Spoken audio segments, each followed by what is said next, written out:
Welcome to the Clean Library Podcast, where content meets conscience. We believe there are millions of you readers out there desperately searching for a better way to find clean content. Each episode, we will introduce you to a new author of clean books, giving you, your family, and your friends clean options. Hello, everyone, and welcome back to the Clean Library Podcast. Today, we have special guest, author Michael Colon. Michael was born and raised in New York City. He is a novelist and a freelance writer. His author story is about hard work, perseverance, and believing in the power of imagination. His inspiration comes from various societal elements, the beauty and cultural differences, and his own life experiences. Outside of writing, he enjoys working out, watching sports, and going on hiking trails with his wife. Welcome, Mike. Thanks for being on the show with us tonight. Marcus, Brock, thank you for having me. Yeah, Appreciate absolutely. it. So let's jump into your two truths and a lie first and see if we can weave these topics into our conversation. All right. So number one, I played in a pickup basketball game with Jamie Foxx. All right. Oh, all right. All right. Number two, I didn't go to my high school prom. And number three, I found $50 under a vending machine once.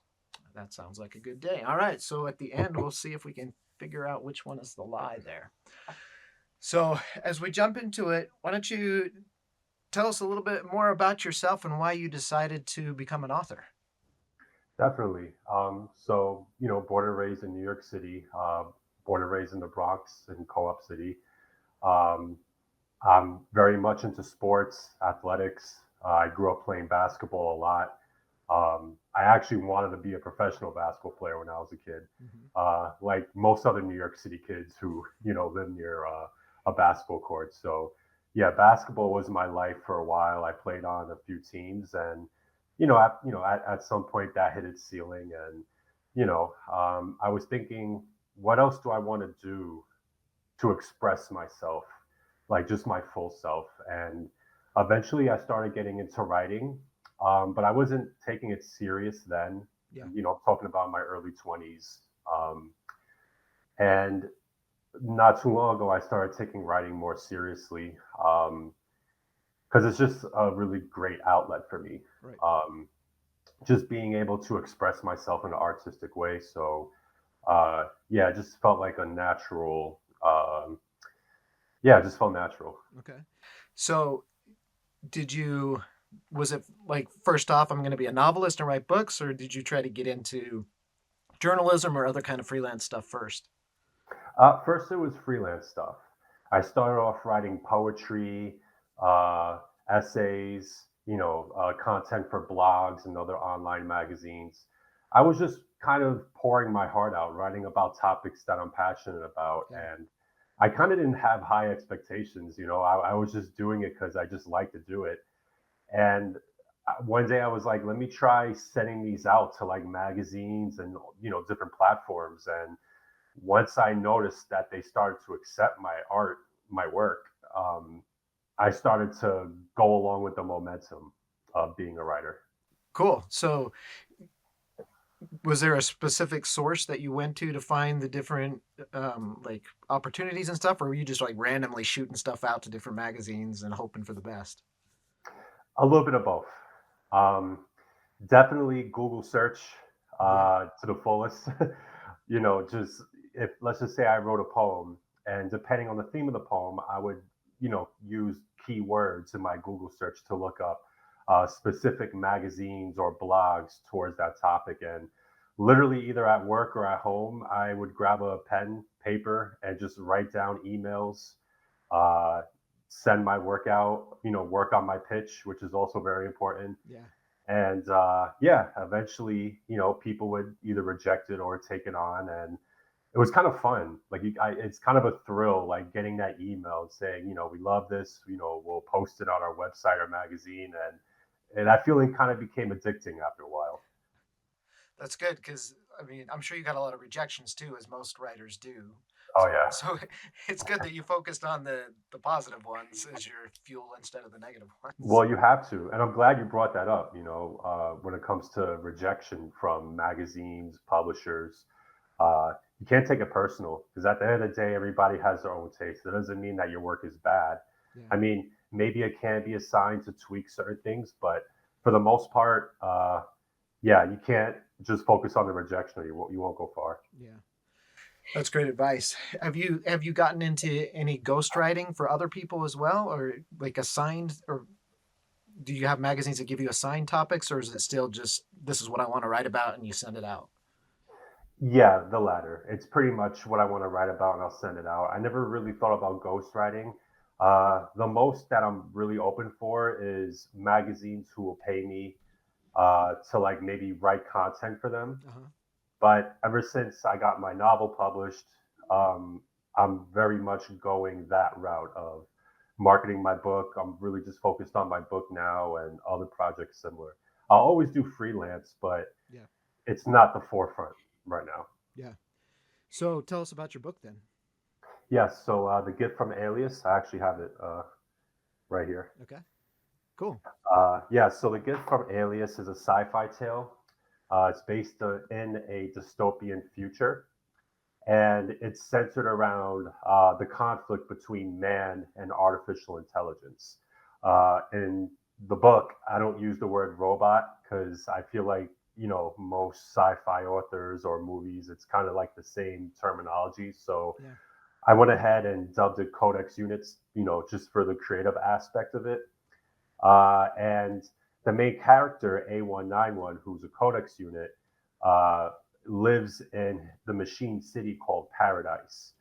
And it's basically a city where humans exiled artificial intelligent beings like himself because they basically used them to build their utopias and said, okay, we don't need you guys anymore. They banished them to the far corner of the planet in the middle of a desert where they have to basically build their own city and stay there. And the main character, A191, is very different from his kind. As the story goes along, you figure out why that is, but his goal is to have both dominant species just be united again, like they used to be in the past. Cool. That sounds awesome. Yeah. I'm fascinated by this. How did you go from writing, pieces for magazines and other things that you're passionate about? What was that journey like to discovering this story that you wanted to actually turn into a novel? I feel like I always had the ideas for these novels, or this one in particular. It's just at the time, while I was doing the freelance writing, I was focused on building my portfolio because I know like that will help in the future, Hmm. and it has been now. But I always had the ideas. It's just I wasn't like giving it my full attention at the time. It was just here and there, adding things, and honestly, when like just thinking about like publishing a novel, it was like, okay, maybe that's beyond my capabilities. Because when you think about it from that perspective, like, I'm getting essays published, a short story here and there, but a novel, at that time I was like, you know what, it's an idea, but maybe my confidence wasn't right, at that season, during my creative process. So uh, eventually I just was like, you know what, like these seem like really great ideas, and let's just kind of make that next step and not be afraid. Yeah. I mean, that's really what it's about, is that overcoming that initial fear of can I actually do this, and then doing it, you know? I agree. Yeah. So in, in the sci-fi genre, like how did you like what kind of research did you do to go with the futuristic world, but also, you know, tech that I mean, because we're in that AI revolution right now. So how did you meld those the realism versus the future and all that stuff? Well, I knew my place, and what I mean by that is like, I'm a fiction author, so Yeah. I kind of let the fiction of the story um, become more of a focal point than like being too technical with like the AI part. Because as I would write the story, there were certain things like, okay, let me like look up, for instance, like with the codex units, like they're machines, so let me do a Google search and look up certain terms. I would say that's as far as it went, like just looking up certain terms to fit into dialogue and plot schemes. But again, like I know my place. I'm definitely not an AI expert. I'm not a tech expert. I was just kind of filling in the blanks here and there for certain terms as I was writing the story. Yeah, yeah. I think well, and character drives the stories, right? I mean, you look at some of the most famous sci-fi books that are still popular today. They're based on an author's like a time when stuff the author couldn't even think of things that are real today, and Right. Yeah. so but they still are popular because of the story Yes. and the characters. I mean, I always love when you watch Star Wars, which is supposed to be set in the future, but they have all these lights and buttons and massive computers that can't even Doesn't look imagine. too much like the future. Right. Yeah, it's ancient history, but people still love it, right? Of course. Because it's still cool, and they still stick with that same aesthetic in current shows because that's what Star Wars is. That's kind of Definitely. yeah. So, did you plot the whole thing out before you started, or is it what kind of writer are you? I would say I'm more on the side of letting the story tell itself. Okay. I feel like, you start with a concrete idea or ideas. It doesn't have to be one idea.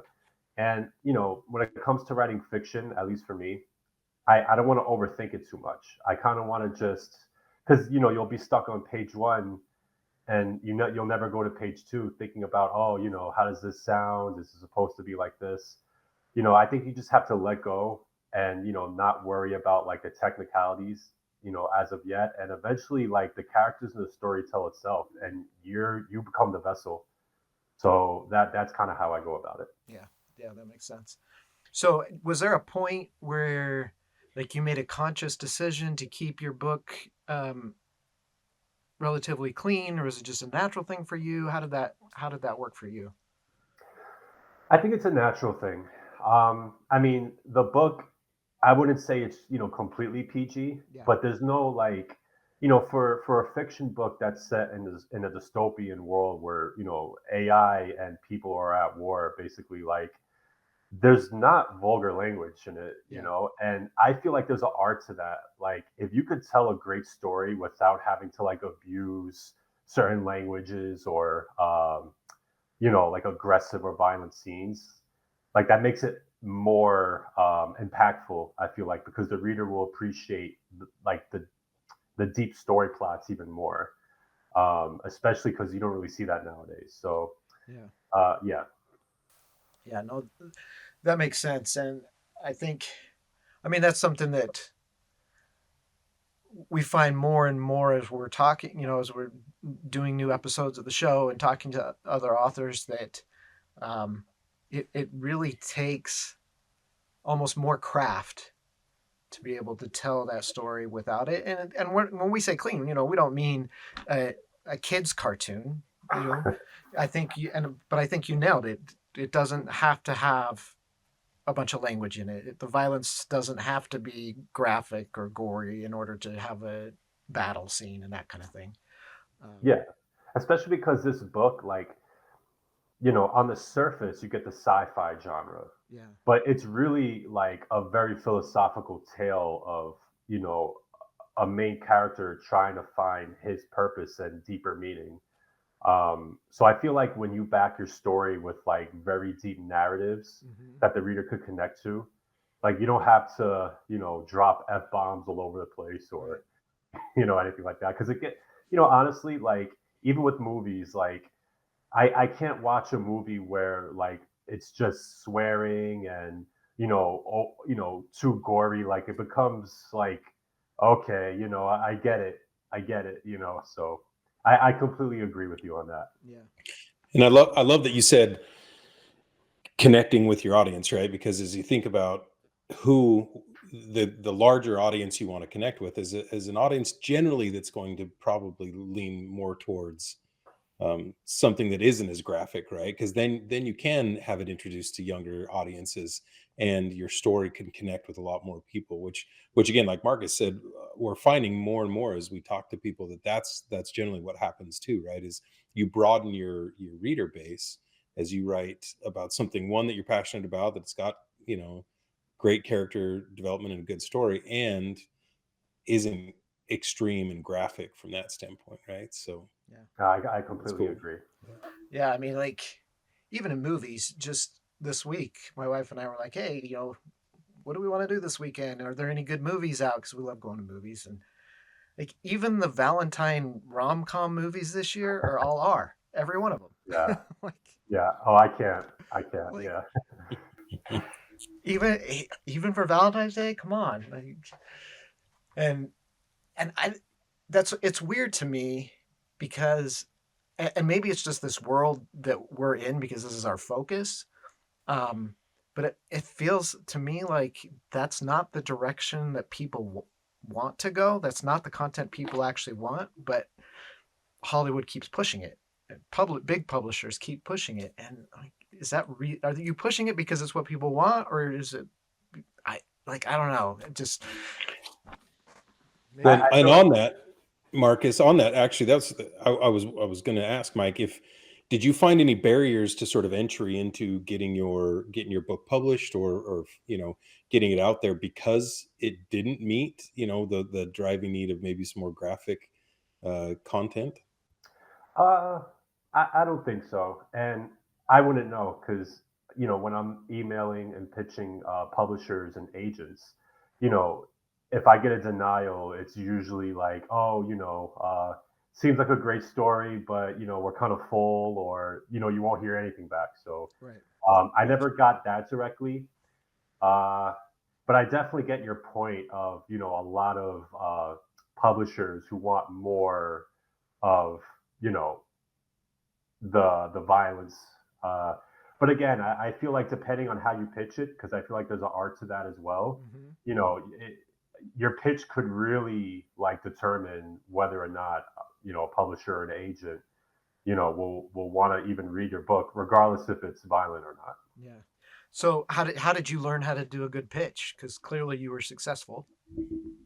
Yeah, research again. I honestly, most of the stuff leading up to this point, nobody taught me. Hmm. I don't have people who like said, okay, Mike, do this, do A, B, C, D. I literally did the work and researched a lot. And there's a lot of information on the internet. Obviously, Yeah. you get lost in a lot of tips and different techniques. But I pretty much just did a lot of research and gathered like the consistent info that I was getting, and made a draft query letter, Hmm. and pretty much just saved it to like my notes, and I would tweak it here and there, and just try to keep things simple too. Don't overcomplicate things, and Yeah. I would just use that draft and tweak it, every now and then, depending on who I was sending it to. Yeah. So how many did you have to send it to before you finally got the yes? I lost count. Yeah, I definitely lost count. Dozens, Yeah. dozens on dozens. Yeah, I wouldn't even be able to tell you a number. I hope it's not too high. I would like to think so, but I'm pretty sure it's a number that would surprise me. Yeah. So did you ever think about just saying, forget it, I'm gonna self-publish? So I told myself that was going to be my last resort. Okay. The problem with me is I could be very stubborn, and that last resort is way off in the distance. So I'm the type where I would have to literally be rejected by every single agent on planet Earth before, I go to my plan, my last plan. So I never really felt like any quit. I Yeah. honestly, I feel like if you knock on the door enough, somebody has to open it. It just might take a very long time, and Right. the reason why I didn't go the self-publishing route is because I felt like with this book, it wouldn't do the justice Okay. of just going it on Amazon and like, okay, it's in the sea of other self-published books. That, I mean, that's a whole nother thing. But yeah, I just really wanted to get this story, this manuscript at the time, backed by a publisher. Cool. Yeah, and I think there's no right or wrong answer. It's up to the author which avenue is going to work best for them, obviously. And have you found that working with a publisher is what you expected it would be?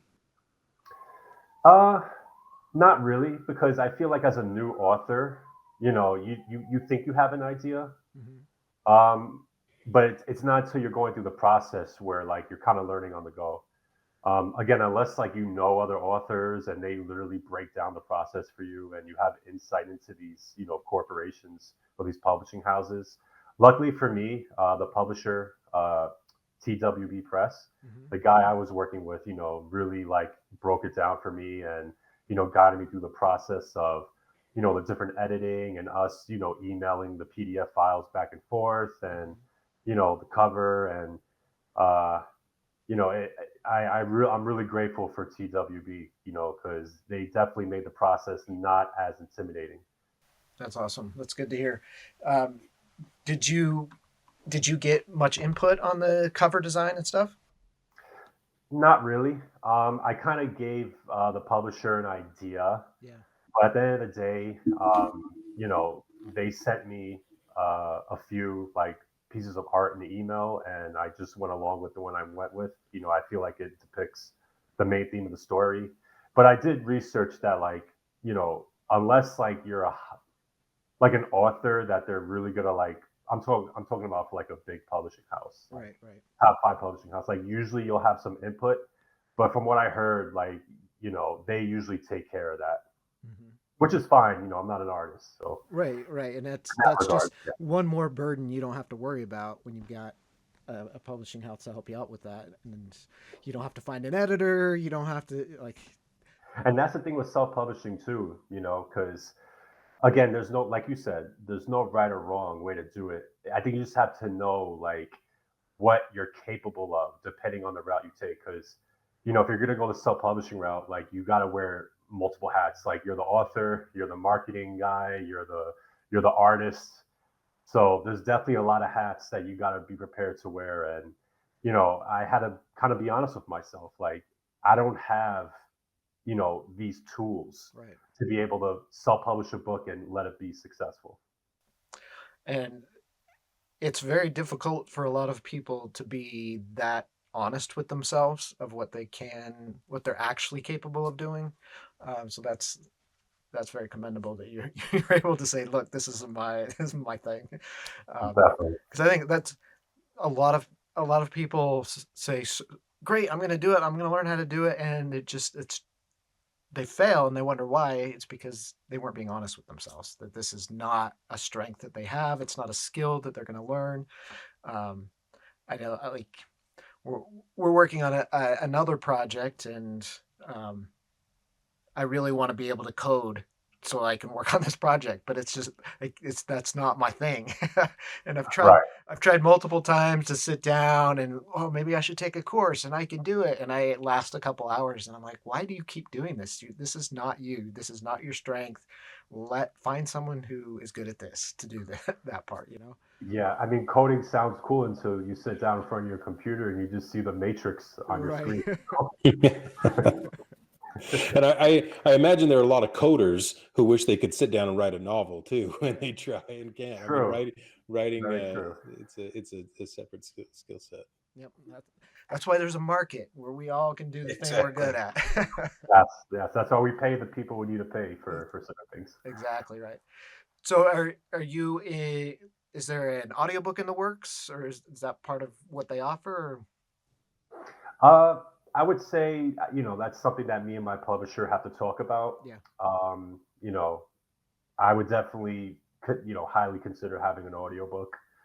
For now, we're just trying to market like the Kindle and the physical copy. But I believe if you download the Kindle app, I believe there is an audio feature you could use on the app to read the book back. Yeah. I might be wrong, but hopefully there is. But that's definitely something that we would want. Yeah. There's a narrator function, but it sounds like it doesn't sound like an actual actor like an audiobook does, but Gotcha.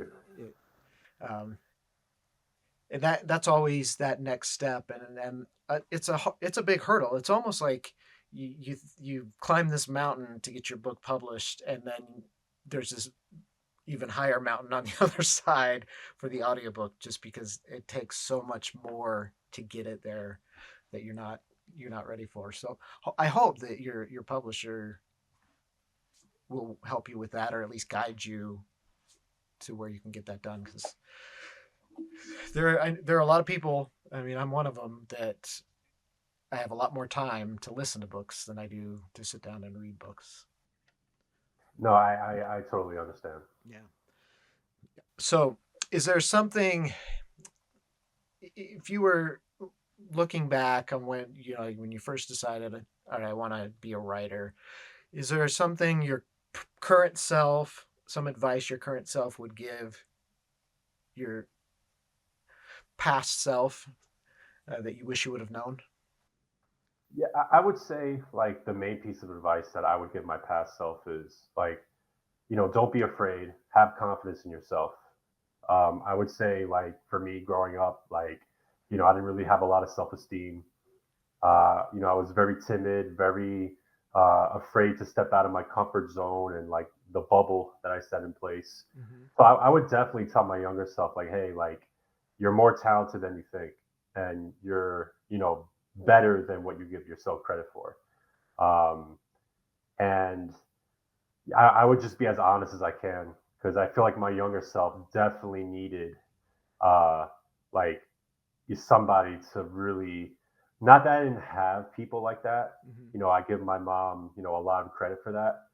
But at the end of the day, like in the context of, the question, I would definitely tell my younger self, like, hey, like, if you just step out of your comfort zone just a little bit, like you'll be like making these strides towards like goals that you would be like, oh wow, like this, I didn't think that I could do this. Yeah. Do you guys have kids yet? Not yet. Okay. Yes. So that's while you were saying that, I was just thinking about, just as a, like, from a parent's perspective, that's that's a tough lesson as a parent to teach your kid, because you have to, go for it, take risks, but don't, not too risky. You want to be careful, but take risks, and you don't want to see them get hurt or fail, but on the other hand, you kind of want them to, because that's how they learn. Because, That's how they learn. yeah, You're it's right. it's tough, and especially like when mine are now adults, so when they're in college, and going out into the world looking for jobs, and saying, you got to go out there, you got to knock on doors, you got to make phone calls, like, no one's going to come to you to offer you a job. You have to go out and find it. You have to go out and convince somebody that you're the person they want to hire, and that's that's a difficult lesson to teach, just in general. But then when you've got kids who, they're not used to going out and talking to people, because it's all right there on their phone, that's a skill that Yeah. they've got to learn. So No, I, I agree. I agree. And I think with kids, um, no matter how old they get, from what I hear, they're always going to be your kids, that your babies that you're used to protecting and having to, you know, be extra cautious with. But I completely agree. God willing, if me and my wife are blessed with kids, I know that there's no manual for this. yep. You just got to do your best, and nobody's perfect at it. But yeah, I also agree with what you mentioned about kids nowadays, the generation nowadays, where I feel like our generation, it's like we went outside, we took certain risks just by interacting with other kids. I mean, with me again, like I was a little bit more shy, but I still went outside and like played. And I feel like nowadays, like you know everything is on a tablet. Information could be accessed so quickly that the human to human element isn't as there, or isn't there as much than for Right. us. Yeah, and I think, and I don't say that to belittle them. Like, I'm absolutely not one who, like, talks down to, because I think they're awesome, and they're hard workers, and they want to succeed, and they have great ideas. but there's just a skill set that's different that they may not have as much experience in, that they have to learn at a later age than we did, you know? Yeah, there's good and bad with everything. Yeah.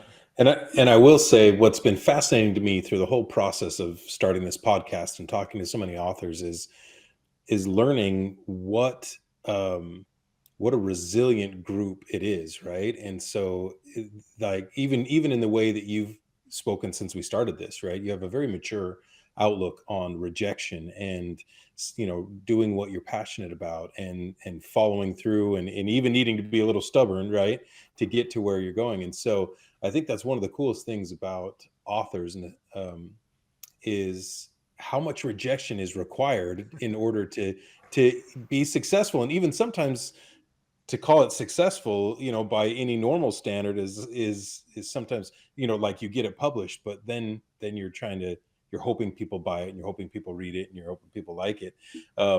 So if anything prepares you to be a good father and a good parent, I think you've got a great baseline based on your tenacity to follow through with this, right? Because again, authors, to me, I have all sorts of respect for the amount of rejection that they handle and still see it through.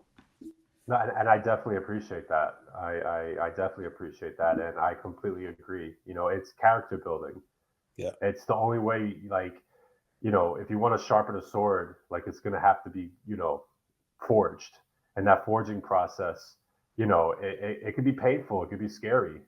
But at the end of the day, like, eventually you get to a point where, like, you get rejection. And it got to a point for me, like, I would see an email and I would just smile. It's almost like you have to reach that point of, like, it really doesn't bother you anymore. Yeah. And it's almost like, good.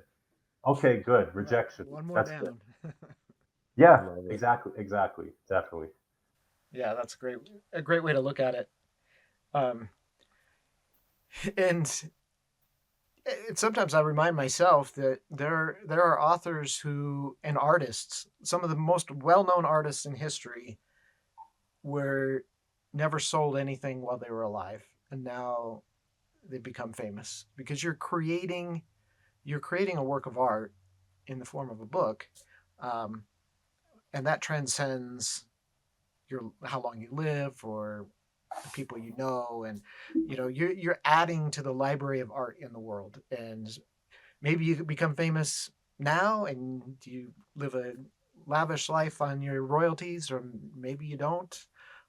But either way, you've contributed to that library of art in the world. That I so agree with that.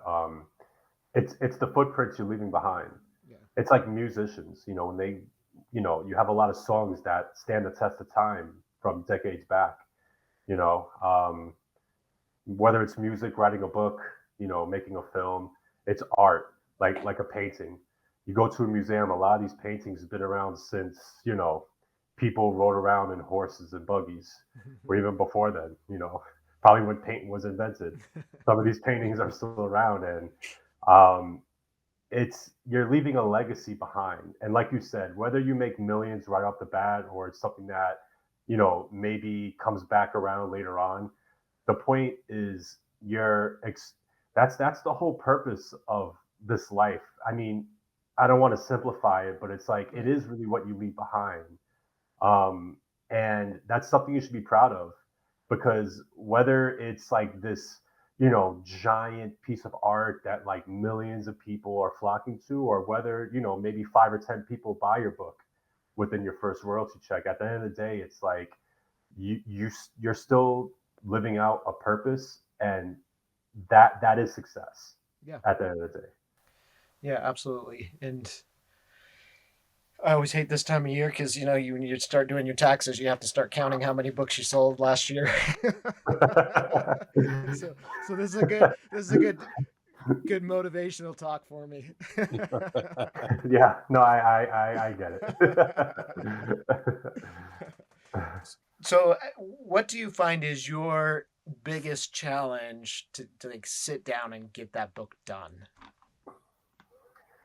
My biggest challenge, honestly, like, the only challenge I would say is, like, that, okay, I want to add this amount of content throughout the week. But sometimes, like, maybe there are things going on in your life. Maybe there's outside distractions. Most people do have day jobs, and we all have bills we need to keep up with. Um, so I would say, like, sometimes the distraction away from the fictional world you want to immerse yourself in may keep you away for a bit. Mhm. But I mean, that stuff is temporary too, because at the end of the day, like, every day, not every day is going to be the same in Right. terms of, like, when you sit down and work on a project. So I would say, yeah, the challenges that I would face would be like personal things sometimes getting in the way, because we're all adults, and we have adult responsibilities, and sometimes those things have to come first. Yeah. Yeah, for sure. So do you have a second book in the works already? Or you Oh, I'm focused on? already starting it. All right. Yeah, I'm working on the sequel to The Gift from Alias, and I'm working on another fiction book that's totally different, not sci-fi. Okay. So jumping genres. Yes, yes. I mean, it's gonna be fiction, but yeah, this book is more of like literary fiction, uh, Okay. with some speculative, Yeah. but it's more like just general fiction. Awesome. I'm. I know there are a lot of authors who like to stick with the same genre. I'm a genre jumper as well. Um, I figure like because I have different stories I want to tell, and they're Exactly. not all the same. You don't want to confine yourself to. I mean, it's cool. You have people that stick with one genre and they write like these beautiful series, but some people, like, you and me, like, we just have this passion for just creating stories, and it's almost like we don't want to entrap ourselves within, like, in a cell. It's Yeah, like, okay, I have much more to talk about. absolutely. So is your publisher accepting the sequel already, or you have to go through that process again with them? I would have to go through that process with him. I Yeah. mean, I did mention shortly after the first book got published that I am working on a sequel, Okay. and when we cross that bridge, Yeah. I'm very excited for us putting that out there. Cool. Very cool. Um, I just lost what I was going to say. So with your with the kind of literary fiction, speculative fiction, where are you getting your inspiration from? You don't have to go into the plot if you don't want to, if it's too early for that yet. But I would say I get my inspiration from life in general, like, just how we were talking about art. yeah, A lot of my motivation and inspiration to write these stories comes from music, movies, other people's stories. I feel like as authors, we're supposed to, and it does make sense to go that route, but, like, I wouldn't say that there are other authors that, like, I go to for motivation for my own stories. I mean, that's just me. yeah, I tend to process art more deeply, while I'm just focusing on my own story, while listening to music, certain scenes in movies, uh, and just life in general, like, just my experiences, people who I grew up around, just taking those things. yeah. So are, are you someone who you're walking around and you see something in a story, you start like building a story in your head based on a scene you see out on the street or I, driving by or I would say it's more of, it leaves an imprint in okay. my subconscious. Yeah. So it's like a memory bank of, okay, when I have a cool idea for a story, that's something that will naturally come up from the memory bank. Like, I feel like as I'm going about my day, and whether it's a certain song I listen to, or something that happens throughout my day, so it could be as simple as walking to work, or just taking a walk in the park. Yeah. um, I would say it's more of the impressions that it leaves on me that ends up being used later on down the line. Gotcha. All right, cool. Well, we are about out of time, so thank you. This has been great. Um, Definitely. let's go back to your two truths and a lie and see if we can noodle any which one is the lie. So I'll read them again, and then we'll let Brock um, make his guess, and I'll make mine. All right. So number one, I played in a pickup basketball game with Jamie Foxx. Number 2, I did not go to my high school prom. And number 3, I found $50 under a vending machine once. All right. Well, considering we started off hearing about your passion for basketball and the fact that you live in New York, I feel like there's a story there that legitimately happened with a pickup game with Jamie Foxx. So I'm going to say that's a truth. So I'm I don't have any way to distinguish between the other two, to be honest. I mean, you're a good looking guy, so I assume maybe you would, prom A wouldn't have been a platter. challenge. Yeah, I mean, so I'm going to say it's the $50 under the Okay, so you're saying the vending machine. $50 is the lie. Yeah. So I will.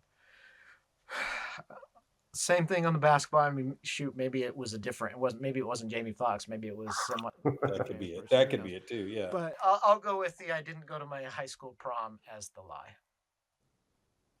Okay, can I reveal now? Yep, go ahead. Yeah. All right, Brock, you're correct. Oh, I needed that too. Yes, you did. All right. So you did not find $50, but we got it with just a couple minutes we have left. We got to hear this story, the pickup game. How'd that go down? Yeah, so I used to go to Chelsea Piers Sports Complex near the West Side Highway in Manhattan, a huge sport complex. And basically, one day, I'm on the basketball court, and me and my friends, we're just shooting around on one of the baskets, and casually, Jamie Foxx just comes walking in with, I'm assuming it was some of his trainers.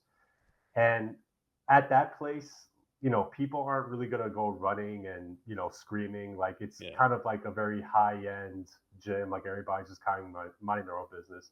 Yeah. Honestly, the reason why I was able to get in there is because I knew someone and I was kind of getting help with the payments. But yeah, he just walked in and we just kept looking.